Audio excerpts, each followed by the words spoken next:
In a time-lapse video, it looks like a monster coming alive. For a moment, it sits there innocuously. Then, ripples move across its surface. It bulges outwards, bursting with weird boils. It triples in volume. Its color darkens ominously, and its surface hardens into an alien topography of peaks and craters. Then the kitchen timer dings. Your cookie is ready. What happened inside that oven? Don't let the apron deceive you. Bakers are mad scientists. When you slide the pan into the oven, you're setting off a series of chemical reactions that transform one substance, dough, into another, cookies. When the dough reaches 92 degrees Fahrenheit, the butter inside melts, causing the dough to start spreading out. Butter is an emulsion, or mixture of two substances that don't want to stay together, in this case, water and fat, along with some dairy solids that help hold them together. As the butter melts, its trapped water is released, and as the cookie gets hotter, the water expands into steam. It pushes against the dough from the inside, trying to escape through the cookie walls, like Ridley Scott's chest-bursting alien. Your eggs may have been home to squirming salmonella bacteria. An estimated 142,000 Americans are infected this way each year. Though salmonella can live for weeks outside a living body and even survive freezing, 136 degrees is too hot for them. When your dough reaches that temperature, they die off. You'll live to test your fate with the bite of raw dough you sneak from your next batch. At 144 degrees, changes begin in the proteins, which come mostly from the eggs in your dough.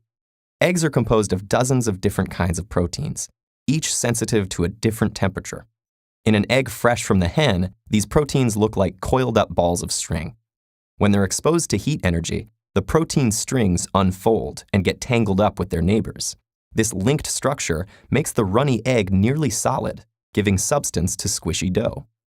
Water boils away at 212 degrees, so like mud baking in the sun, your cookie gets dried out and it stiffens. Cracks spread across its surface. The steam that was bubbling inside evaporates, leaving behind airy pockets that make the cookie light and flaky. Helping this along is your leavening agent, sodium bicarbonate, or baking soda. The sodium bicarbonate reacts with acids in the dough to create carbon dioxide gas, which makes airy pockets in your cookie. Now it's nearly ready for a refreshing dunk in a cool glass of milk. One of science's tastiest reactions occurs at 310 degrees. This is the temperature for Maillard reactions. Maillard reactions result when proteins and sugars break down and rearrange themselves, forming ring-like structures, which reflect light in a way that gives foods like Thanksgiving turkey and hamburgers their distinctive, rich brown color. As this reaction occurs, it produces a range of flavor and aroma compounds, which also react with each other, forming even more complex tastes and smells. Caramelization is the last reaction to take place inside your cookie. Caramelization is what happens when sugar molecules break down under high heat, forming the sweet, nutty, and slightly bitter flavor compounds that define, well, caramel. And in fact, if your recipe calls for a 350-degree oven, it'll never happen, since caramelization starts at 356 degrees. If your ideal cookie is barely browned, like a Northeasterner on a beach vacation, you could have set your oven to 310 degrees. If you like your cookies to have a nice tan, crank up the heat. Caramelization continues up to 390 degrees. And here's another trick. You don't need that kitchen timer. Your nose is a sensitive scientific instrument. When you smell the nutty, toasty aromas of the Maillard reaction and caramelization, your cookies are ready.